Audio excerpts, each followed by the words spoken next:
ते निधीवरून अजित पवार गटाचे आमदार माणिकराव कोकाटेंनी महायुतीवर शरसंधान साधले। स्मारकाच्या खर्चावरून महाजन आणि अजित पवार यांची खडाजंगी झाल्यानं कोकाटेंनी निशाणा साधलाय। सिन्नर तालुक्यात असलेलं स्मारक कुणाचं आहे ते आधी समजून घ्यावं, नंतर विरोध करावा असं कोकाटेंनी म्हटलंय।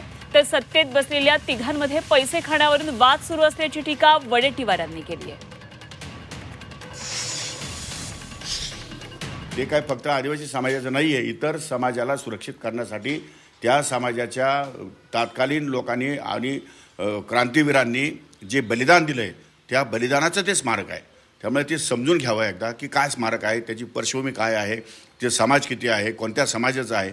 जर जे समजतच नसेल तर मग त्याच्यावर न समजता बोलणं म्हणजे मूर्खपणाचं लक्षण असतं।